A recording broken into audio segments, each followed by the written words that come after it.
1700년대 어느 날 새로 부임한 동네 부사가 범어사를 찾았습니다.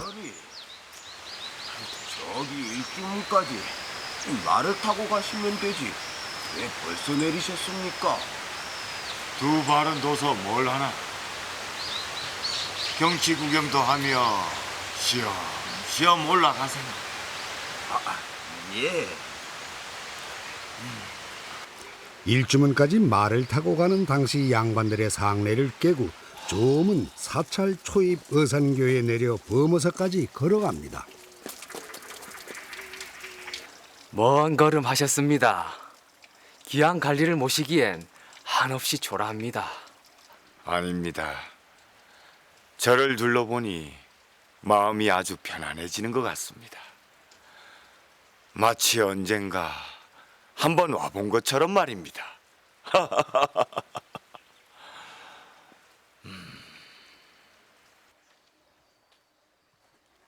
처음 온 사찰에서 묘한 익숙함을 느낀 조음. 범어사 경내를 이리저리 둘러보던 중 이상한 점을 발견합니다. 헌데 이 큰 절을 두 스님께서 지키십니까? 모두 부역을 나갔습니다. 부역이라.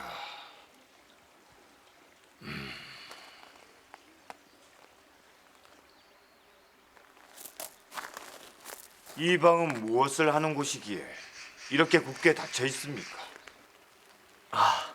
벌써 40년이 넘도록 연희가 없는 방입니다. 아무나 열 수 없지요. 여봐라, 예. 이 방에 무엇이 있는지 당장 열어보거라. 예. 안 됩니다. 아니 된다. 갈수록 수상하군. 정 그렇다면 내가 열어볼 수밖에.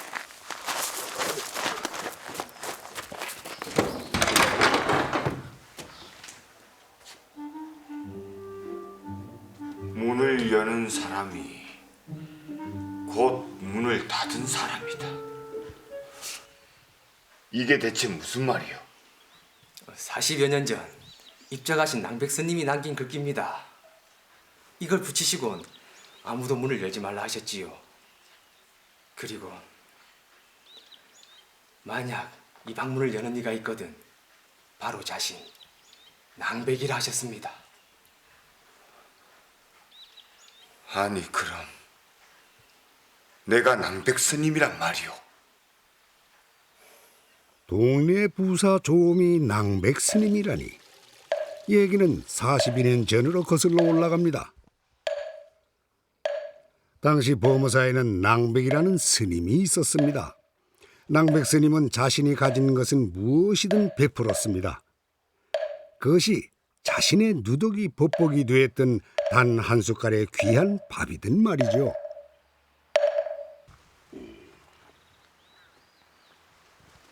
스님! 스님!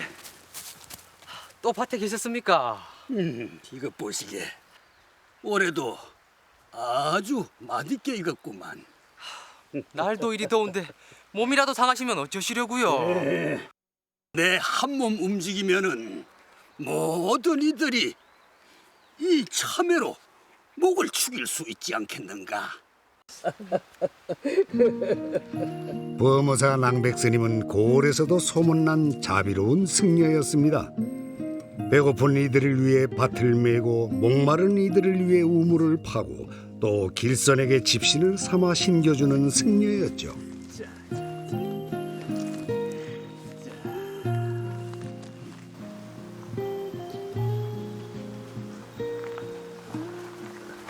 스님, 오늘도 많은 가르침 받았습니다. 참외 하나로 깨달음을 얻으셨다니. 자네는 큰 스님이 되겠네.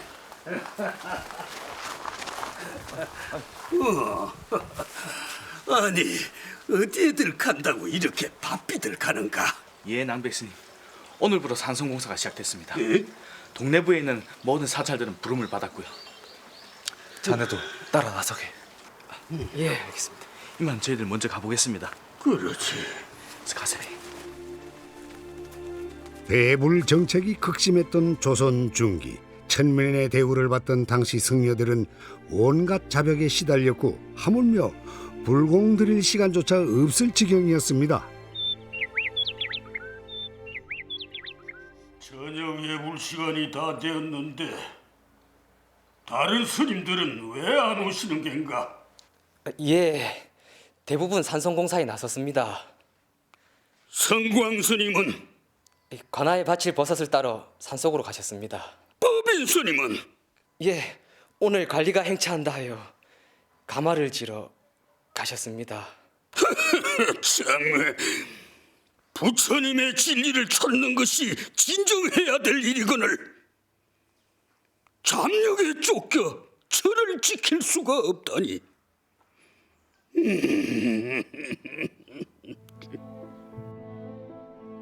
이러한 사정을 뼈아프게 여긴 낭백스님, 열반을 앞둔 어느 날 상좌를 불러 유언을 남깁니다. 훗날 높은 관리로 태어나 승려들의 부역을 없애주겠다는 것이지요. 그리고 그 관리가 자신임을 증명할 3가지 표시를 남기는데, 후생의 범어사를 다시 찾을 땐 어산교에서 말을 내려 걷겠다는 것이 그 첫 번째요. 그리고 승려들의 부역을 묻는 것이 그 2번째 표시라. 마지막으로 자신이 쓰던 방문을 봉하라 일로 두고 훗날 그 문을 여는 이가 있거든 자신 낭백이라 했습니다.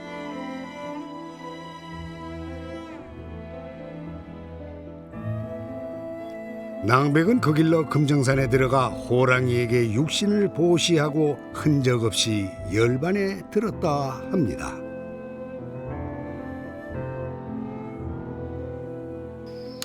사십여 년간 그 어느 누구도 3가지 유언을 행한 관리는 없었지요. 잘 돌아오셨습니다. 나라와 백성을 위해 불공을 들여야 할 승려들이 오랜 기간 부역에 시달렸다니 내 돌아가는 중으로 그 문제에 대해 깊이 여는토록 하지요. 낭백스님의 얘기를 들은 조엄은 그 길로 돌아가 범어사의 부역을 혁파했다 전해집니다.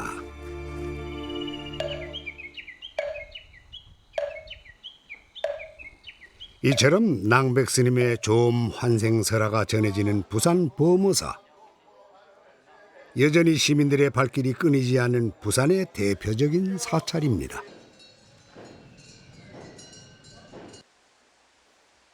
그렇다면 천년 고찰 범어사에서 조엄 환생설화의 흔적을 찾을 수 있을까요? 오랜 세월부터 범어사 고승의 사리를 모신 부도전. 뜻밖에도 이곳에서 낭백의 이름을 확인할 수 있습니다. 설화 속 낭백 스님이 실존 인물이라. 그럴듯한 설화의 내용은 범어사 곳곳에 묻어납니다. 낭백 스님 유언에 등장한 어산교는 아직도 범어사 초입을 지키고 있습니다. 당시 지체 높은 관리와 유생들은 일주문 앞에서 하마비가 보여야만 겨우 말을 내렸답니다. 그만큼 사찰의 권위가 무시당했던 시대였죠. 반면 환생설화 속 조엄은 어산교에서 말을 내려 일주문까지 걸어 올랐다는데, 조엄은 기존 관리들과 달리 사찰의 질서를 인정하고 따른 것으로 보입니다. 그렇다면 동네 부사 조엄은 정말 범어사를 방문했을까요? 가운데에 이제 보면은 범어사에는 조선시대 관리들의 덕을 기르는 5개의 불망비가 있습니다. 여기 이제 순수하게 뜻을 잘 이행하는 뭐 이런. 이 중에서 조엄의 영세 불망비를 찾을 수 있는데, 그 내용을 보면은 조엄이 사찰에 부과된 자벽을 없애줬다는 사실이 기록돼 있군요. 조선 후기 동래부 사찰의 승려들은 임진왜란 이후 각종 산성 보수 공사에 동원됐습니다. 그 흔적은 산성 초입에 세워진 금정산성 부설비에서도 나타나는데 범어사와 국청사 승려들이 공사에 동원된 것을 확인할 수 있습니다.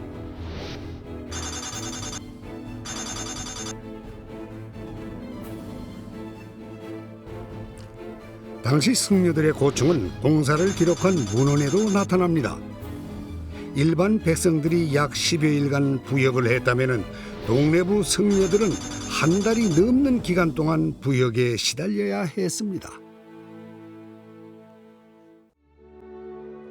조선시대 박해받던 사찰을 이해하고 부역을 없애준 관리 조엄. 이 비석은 조엄의 은덕을 아로새긴 범어사 승려들의 마음입니다.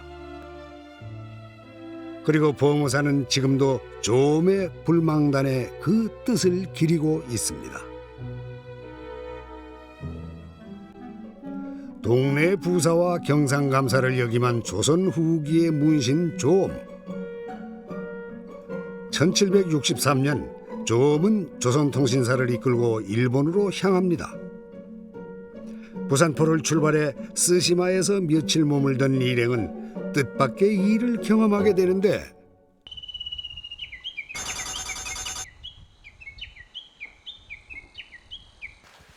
나으리 참을 준비했습니다.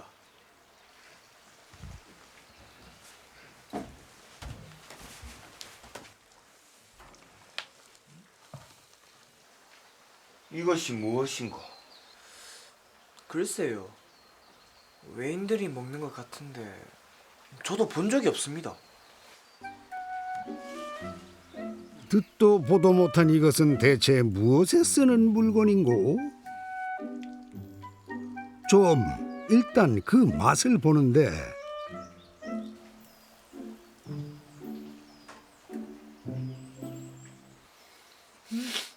나으리 맛이 참 좋습니다요. 그래. 생긴 것은 꼭 마와 같은데 그 맛은 꼭 구운 방 같구나. 예, 나으리. 이들이 고구마를 접한 순간은 조선통신사 사행기인 해행총재에 기록되어 있습니다.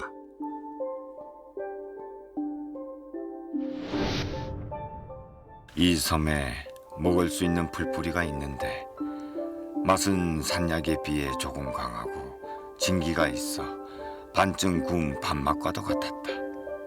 그것은 생으로도 먹을 수 있고 구워서도 먹으며 삶아서도 먹을 수 있다. 이것의 이름이 무엇인지 어디 한번 써보거라.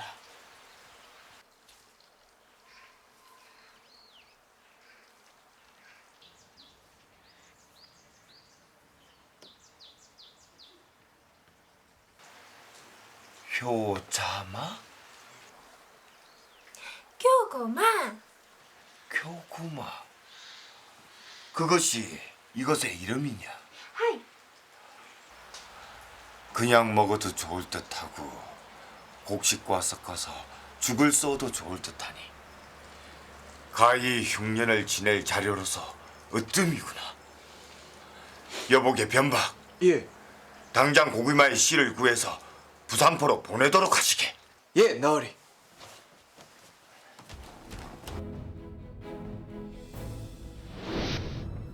이것을 다 살려 문익점이 목면 퍼뜨리듯 한다면 어찌 우리 백성에게 큰 도움이 아니겠는가. 16세기 유럽인에 의해 전파된 고구마는 동남아시아를 거쳐 중국과 일본에 전해졌는데 1763년 쓰시마에서 고구마를 발견한 조엄이 그 종자를 구해 부산포로 보내면서 이 땅에 고구마가 전해진 것입니다. 이렇게 들어온 고구마는 영도에서 재배된 것으로 보여집니다. 쓰시마와 유사한 자연 환경에 예부터 조내기 마을이라고 불린 영도 청학동 인근이 고구마의 첫 재배지였을 것으로 추측이 됩니다. 고구마 종자를 부산에 보낸 조엄. 이제 고구마 재배 방법을 기록합니다.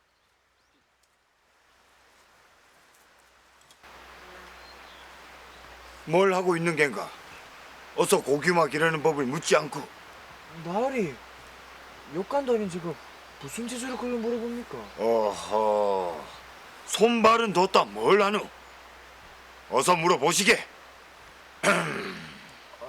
예. 조음은 고구마를 그저 신기한 외국 문물로만 본 것이 아니라 조선 땅에 뿌리 내릴 수 있도록 고심을 했습니다. 조음이 급히 보낸 씨고구마와 재배법은 당시 동네 부사에게 전해졌고 몇 년 후 농사가 성공하면서 조선에도 고구마 농사가 시작된 것이죠. 그 심는 법은 봄에 양지 바른 곳에 심었다가 넌출이 땅 위로 올라와 조금 자라거든 넌출 한두 마디를 잘라 땅에 붙여 흙을 덮어주면 그 묻힌 곳에서 알을 안게 된다. 당시 조선은 지독한 가뭄과 흉년에 시달리고 있었습니다. 굶주린 백성들이 서로가 서로를 잡아먹는 일까지 일어났죠. 이 끔찍한 현실을 해결할 방법이 바로 고구마였던 것입니다. 어머니 배고파요. 자꾸 말하지 마래. 더 배고파진대. 당신이 나가서 형수요! 아이 참, 이 사람들이 며칠 굶었다고 넋이 나갔나? 버뜩 일나서 이것 좀 드셔보이소. 이게 저기 저룡도에서 나는 음식인데.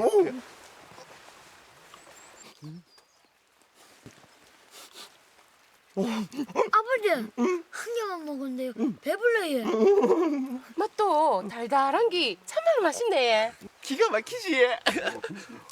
목도 막히겠다. 물도 좀 마시면서 더 있어. 야, 근데 이게 이름이 뭐고? 그 조내기 고구마를 앞디다. 그 어떤 양반이 일본 갔다가 가져왔다 카드에. 그 양반 이름이 뭐더라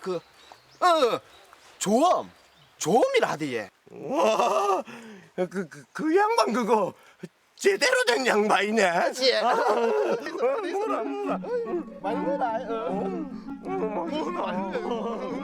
우선은 이제 그 애민 사상이 투철한 분이다 보니까 항상 머릿속에는 어떻게 하면은 그 피폐한 농민들에게 생활에 좀 도움을 줄 수 있을까 하는 걸 고민했겠죠.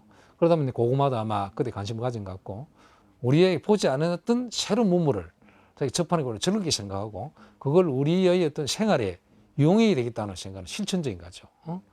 그런 거 보면 우리나라의 실학가들이 생각하는 거하고 일맥상통하는 그런 사고를 가진 것이고 그렇기 때문에 우리의 큰 교훈이 되는 분이 아닙니까? 부역에 시달린 승려들을 이해하고 또 백성의 줄인 배를 채우고자 고민했던 목민관 조음.